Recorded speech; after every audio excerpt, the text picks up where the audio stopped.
नमस्कार, आप देख रहे हैं हिंद आवाज मीडिया और मैं हूं आपके साथ वैशाली। आइए रुक करते हैं आज की खास खबर पर।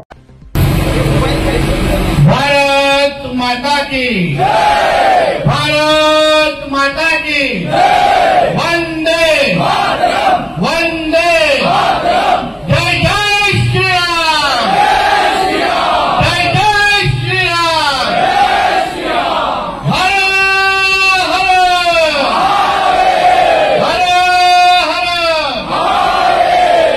उपस्थित असलेले माझे सर्व हिंदू बंधू भगिनींनो आणि माझे सर्व हिंदू तरुण मित्रांनो, आज आपल्या धानूमध्ये येऊन आपण सर्व आमच्या हिंदू समाजाच्या बंधू भगिनींना आज आवर्जून भेटण्यासाठी आलेलो आहे। भेट कशासाठी होती आणि कोणाच्या जिरवण्यासाठी होती हे आपल्याला माहितीच आहे।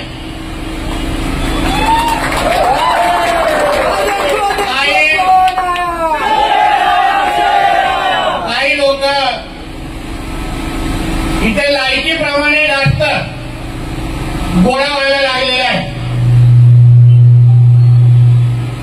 ते विसरून गेले जे काही जिहादी मानसिकतेचे एका हिरवे साप इथे काही गोळा झालेला आहे, ते विसरून गेले आहेत की हे आमचं हिंदू राष्ट्र आहे आणि या हिंदू राष्ट्रामध्ये हे सर्व धर्म समभावाची टिप्पणी आम्ही वाजवणार नाही।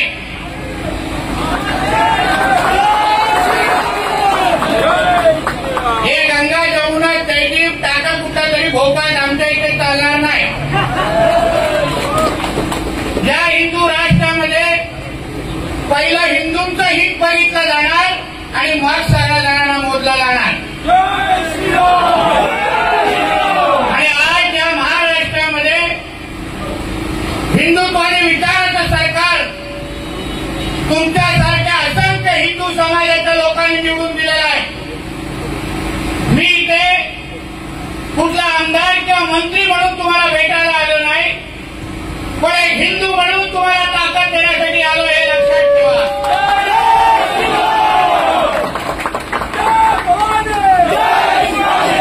म्हणून कोणी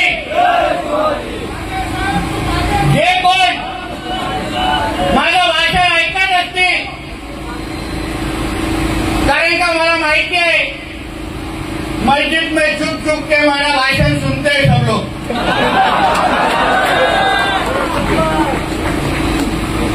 तो तुम अच्छी तरह से सुन लो, ये धानू के तुम्हारे अब्बा का पाकिस्तान नहीं है, ये हमारा हिंदू राष्ट्र है। इधर चाहिए उतना तुम पैर फैला नहीं सकते लैंड जिहाद के नाम पे।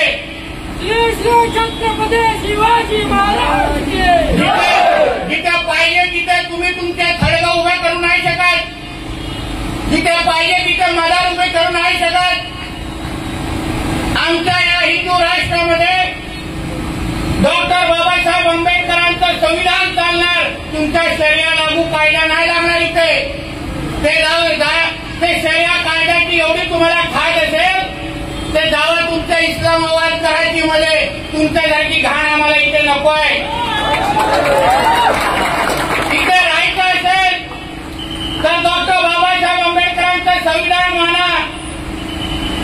आमच्या या हिंदू समाजाकडे कोणीही वाकड्या नजरेने पाहिलं, माझ्या एक हिंदू भावाच्या डोक्यावरची काय पट्टी लावली आहे उसका तो चुन चुन के हिसाब लिया जाएगा हे लक्षात ठेवा। मी इकडे असलेल्या प्रशासनाला पण सांगेन, कोणाचं सरकार आहे हे लक्षात ठेवा। या हिंदू समाजाने 2024ला हिंदुत्वादी विचाराचं सरकार म्हणून आम्हाला निवडून दिलंय, कुठल्या गोल टोपी आणि दाढीवाल्यांनी आम्हाला निवडून नाही दिलाय। म्हणून आम्ही जे काही करतोय ते या हिंदू समाजासाठी पहिलं करणार हे प्रशासनातल्या काही कावळ्यांनी लक्षात ठेवावं। माझ्याकडे काही नावं आली आहेत, भेटलोय त्यांना माझ्या भाषेत। आता जेव्हा मुंबई तेव्हा जो काही कार्यक्रम करायचा मुख्यमंत्री साहेबांना करून निश्चित पद्धतीने करील हे लक्षात ठेवा. कोणी पाहिजे तसं नगरपालिकेमध्ये बसतात, कोण पोलीस खात्यामध्ये बसतात. पोलीस खात्यामध्ये बसलेल्या अधिकाऱ्यांनी समजून घ्यावं, मोजक्या काही 1-2 अधिकाऱ्यांमुळे आमचं पोलीस खातं बदनाम होता कामा नये. आमच्या मुख्यमंत्री देवेंद्र फडणवीस साहेबांकडे ते खातं आहे म्हणून कोणालाही आमच्या फडणवीस साहेबांचं नाव खराब करायला आम्ही देणार नाही.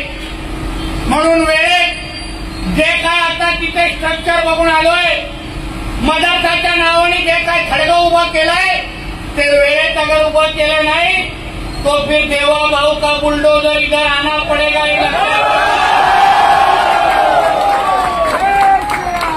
आणि मग तुमचे नाही येणार मूल्य मोलवे वाचवण्यासाठी कोणालाही लक्षात ठेवा. मग आम्ही कसणार भाऊदारीचे, आम्ही कसणार इथे. म्हणून जे नियम कायदे आहेत ते प्रत्येकाने पाळावेत. आमच्या सणासुदीमध्ये आम्ही आमच्या दिवाळीच्या वेळेस आम्ही अगर आमच्या घराच्या बाहेर पण अगर फटाके वाजवणार नाही तर मग काय तुमच्या शुक्रवारी वरती आलेल्या सिलेंडरच्या खाली वाजवायचं काय? मग तिथे सिलेंडरच्या खाली फटाके लावले तर फुटले तर आम्ही काय करायचं? हा त्याला काय आहे औषध? मग यापेक्षा तुम्ही तुमचे सिलेंडर तुमच्या इकडे उभे करा, आम्ही आमच्या इथे फटाके फोडतो. आम्ही नाही करत अशी मस्ती तुमच्या ईद आणि मोहरमच्या वेळेस करतो का आपण?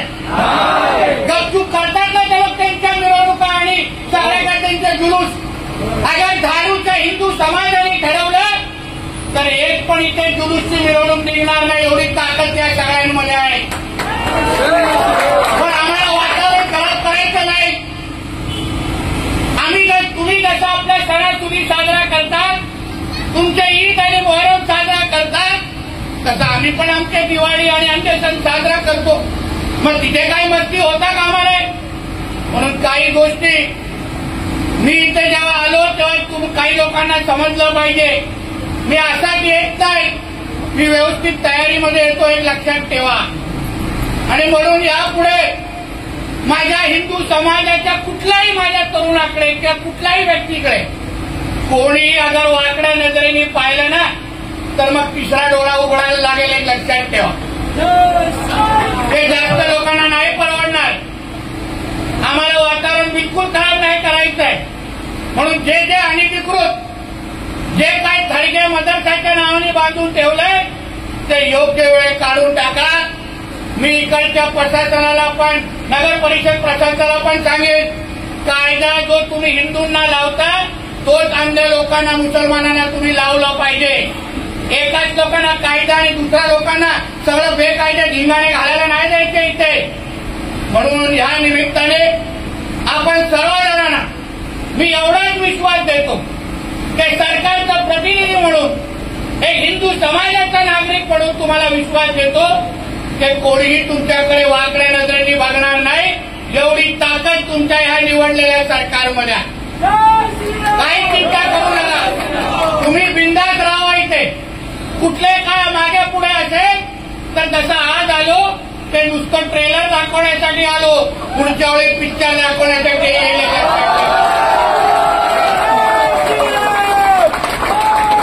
आणि माझा पिक्चर खूप लोकांना नाही परवडणार. बिना तिकीट का असतो एक लक्षात घ्या. म्हणून परत एकदा आपण सर्वजण इथे आलात, माझं स्वागत केलं, जेवढ्या मोठ्या संख्येने जमलात. ही ताकद, ही एकता, ही एकजूट ही आपल्या हिंदू समाजासाठी महत्वाची आहे. ज्या ज्या माझ्या हिंदू समाजाच्या तरुणांनी त्या दिवशी एकत्र आले आणि त्या दिवशी जे फटाके फोडले त्यांना मी मनापासून त्या सगळ्या वीर तरुणांचं मी मनापासून अभिनंदन करतो. या अशाच एकजुटीमुळे हिंदू समाज त्याकडे कोणी वाकड्या नजरेने बघू शकत नाही.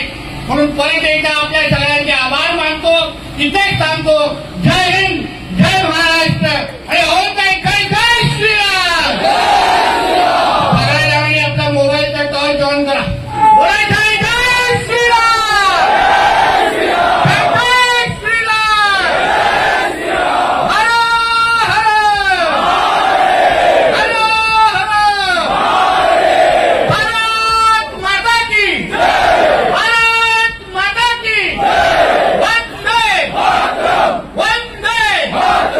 के लिए इतना ही। वीडियो को लाइक और शेयर करें और चैनल को सब्सक्राइब करें।